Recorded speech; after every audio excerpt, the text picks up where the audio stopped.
Bonjour à tous et bienvenue dans Pour tout vous dire. Aujourd'hui, nous allons parler de météo et de climat avec Pascal You, climatologue au laboratoire des sciences du climat et de l'environnement. Bonjour Pascal You. Bonjour Jacques-Charles. Et merci d'avoir accepté notre invitation. Alors cet été, la météo a fait la une de l'actualité. Dôme de chaleur, incendie, inondations, de nombreuses parties du globe étaient concernées. On peut citer le Canada, la Sibérie, la Turquie et même la France d'ailleurs. Le bilan est lourd, il se compte en centaines de morts, des dégâts impressionnants sur la biodiversité et des millions d'euros de réparation. C'est un été extrême que nous avons vécu.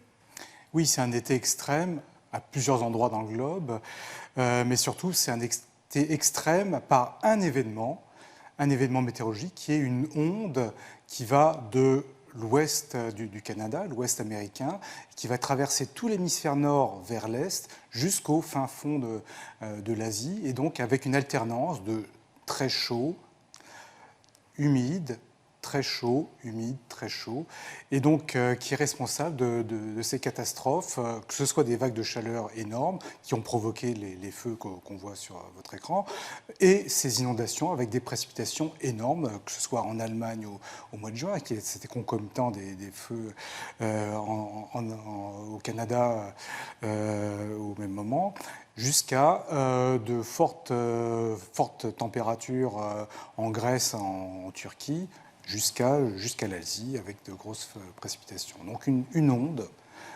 très chaud, très froid, donc une alternance d'anticyclones, haute pression, et de cyclones, enfin des dépressions qui apportent de la pluie.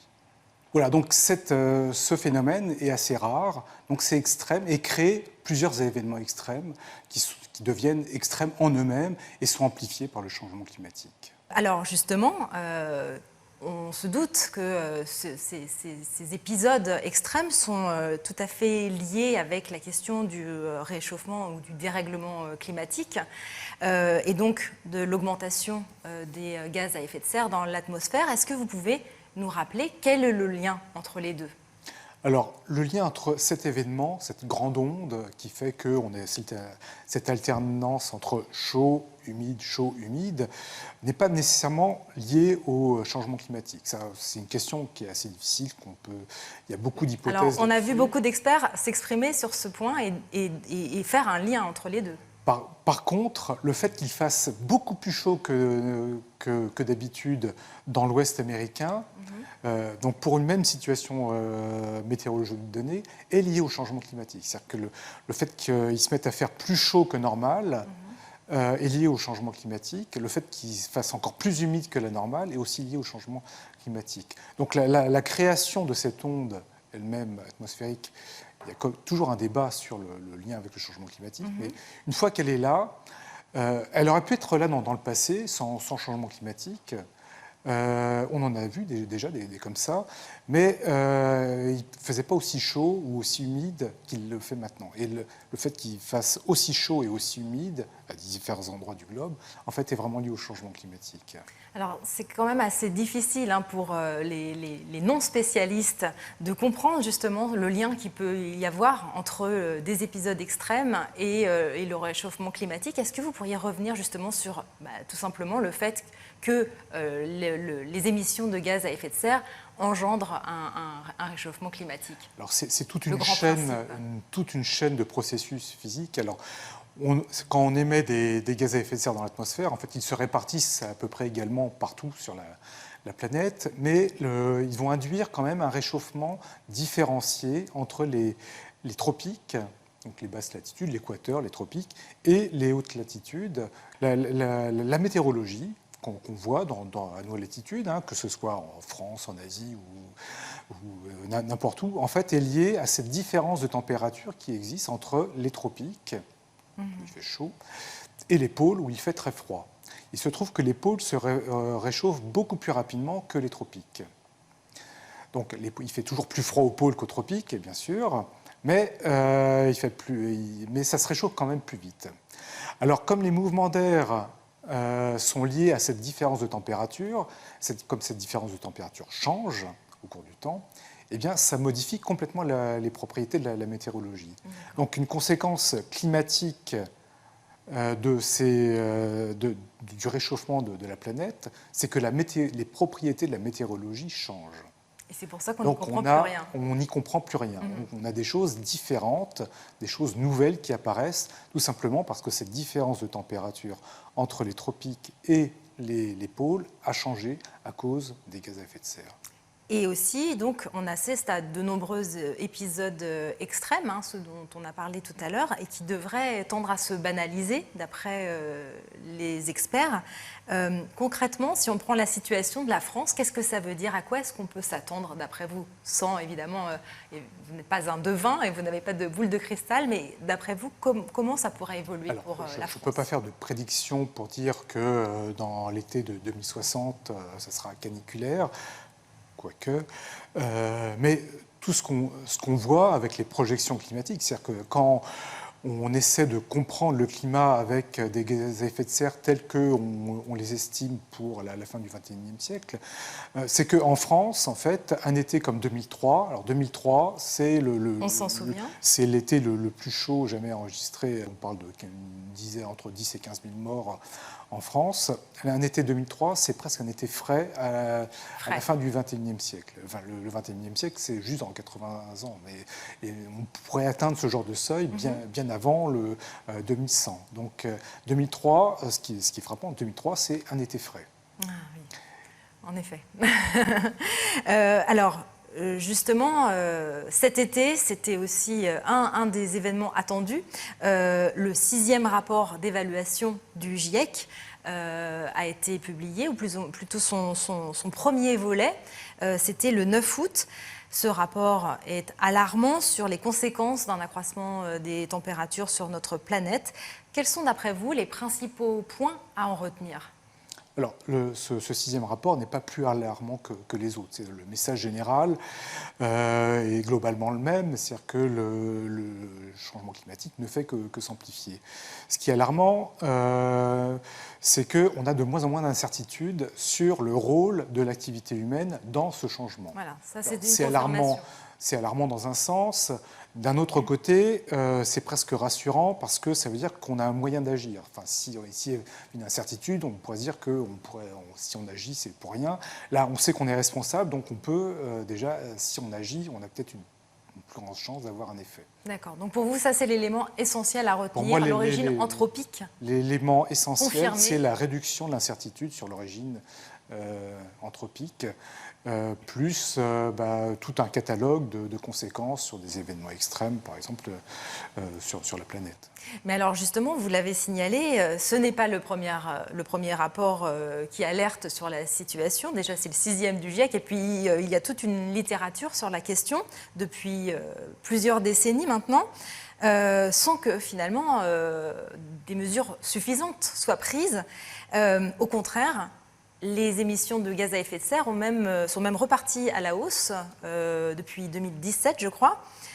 D'après vous, est-ce que les politiques mises en place sont inefficaces, insuffisantes? Comment voyez-vous les choses? Les politiques mises en place sont liées à la politique, justement, qui doit faire un équilibre entre une demande sociale ou sociétale et puis une demande environnementale.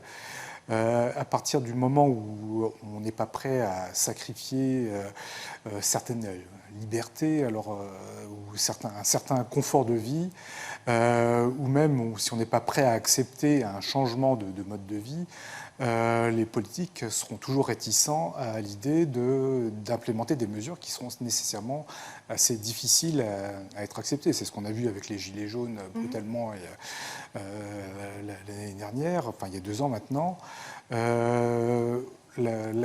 Si la société n'est pas prête à accepter des mesures, ou même à faire sienne des mesures efficaces pour lutter contre le changement climatique, les politiques ne feront jamais rien. Enfin, je pense que tout doit venir de la société elle-même. C'est-à-dire qu'entre PIB et climat, il faut choisir. Exactement. Et le PIB, c'est une mesure globale de la richesse d'un pays, mais il faut que chaque citoyen, en fait, fasse sienne cette idée qu'il est contributeur au changement climatique et il peut être un élément de la solution aussi pour atténuer ce changement climatique. Et que les modes de vie vont certainement devoir changer. Exactement, mais ça, ça doit entrer dans l'esprit de chaque citoyen. Justement, pour continuer sur le registre des solutions à la crise climatique actuelle, 2 conférences onusiennes doivent se tenir très prochainement cet automne. Il s'agit de la COP 15 biodiversité et de la COP 26 sur le climat, qui sont d'ailleurs des sujets tout à fait liés. Que peut-on en attendre d'après vous ? Alors, je pense que le cynisme ou le pessimisme ne sont pas de bonne aloi. Enfin, il y avait de grosses attentes pour la COP de Paris. La COP 21, la COP 21 en 2015. À Paris. Beaucoup d'États, il y a une mobilisation sans précédent autour de la COP 21 qui a suscité beaucoup d'espoir. Vous avez souligné qu'en 2007, les émissions de gaz à effet de serre avaient repris en 2017, oui. De plus belle, mais on peut espérer qu'à Glasgow, en fait, il y aura des mécanismes politiques, juridiques, internationaux qui permettront de mieux vérifier les émissions et peut-être mettre en place des mécanismes gratifiants pour les États qui sont vertueux, finalement, pour essayer de valoriser finalement cette lutte pour l'environnement. Donc pour moi, je ne m'attends pas à une révolution ou à un changement de société brutal au 13 novembre prochain, qui sera la clôture de la COP, mais au moins une prise de conscience, des engagements peut-être plus précis et une manière de mieux mesurer ce que nous faisons à la planète. Enfin, après ce rapport du GIEC, on a vu dans les médias un ton très alarmiste. Ça devrait quand même avoir un impact sur les prises de décision lors de cette COP. Alors, nous avons un peu travaillé là-dessus, en interrogeant des décideurs, enfin des négociateurs de COP. Il se trouve que l'essentiel des négociateurs présents au COP ne se base pas sur la science. Enfin, aucune des négociations est basée sur un résultat scientifique. Alors, on peut dire que c'est inquiétant. Oui, c'est surprenant même. C'est surprenant, inquiétant, mais en fait, ça ne l'est pas tant que ça. C'est-à-dire que la plupart des négociations de COP, en fait, sont basées sur l'émotion ou sur les éléments de discussion autour des COP ne sont pas basés sur la science, plus sur des rapports de force. Alors, je pense que c'est la nature des choses, on n'y peut rien, c'est comme ça, mais on ne peut pas nier le fait que le climat change à cause de l'activité humaine. Donc, il y a toujours ce rapport. Donc, le GIEC est présent lors de la COP, n'intervient pas, mais le GIEC est présent, ne serait-ce que pour dire que, bon, attention, on ne peut pas faire n'importe quoi. Mais les négociateurs, eux, ne sont pas des scientifiques, n'ont probablement pas lu le rapport, parce que les COP sont décidés, enfin les négociateurs se forment bien avant la sortie du rapport du GIEC. Le rapport du GIEC est sorti le 9 août. Et le GIEC produit un rapport spécialement pour les décideurs, qui est une version abrégée, mais c'est sorti le 9 août quand même aussi. Et les négociations sont en novembre. On ne prépare pas en 3 mois ce genre de négociation. Donc ça a été préparé bien longtemps à l'avance, avec des arguments qui font peser le climat. Le climat est juste un élément parmi d'autres. La société, la richesse, les dégâts, la loi sont aussi des éléments aussi importants pour les négociateurs. Eh bien, espérons que l'émotion suscitée par les épisodes extrêmes de cet été pèse dans la balance du climat. Pourvu qu'on ne les oublie pas, parce que la mémoire de l'homme est très courte. Enfin, on oublie très rapidement ce qui s'est passé.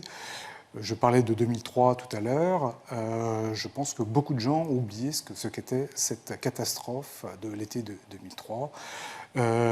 Déjà, l'été 2010, une grosse canicule en Russie, encore pire que celle de 2003. on l'a presque oublié en Occident. Alors les Russes, évidemment, ont encore ça à l'esprit. Et puis, il s'est passé plein de catastrophes partout dans le monde. Cette année, en Chine, enfin, l'inondation d'une grande ville avec des morts dans le métro, enfin, c'était comparable à ce qui s'est passé à New York, ce qui est en train de se passer à New York. Et on n'en parle plus. Et je soupçonne que dans 3 mois, on parlera d'autres choses. Alors peut-être que d'autres choses se seront passées, mais il y a un travail de mémoire qui est important pour que chacun, finalement, se dise que ce climat est anormal.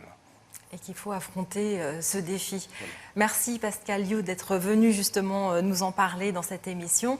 Et merci à vous de nous avoir suivis. Je vous retrouve très bientôt dans un nouveau Pour tout vous dire.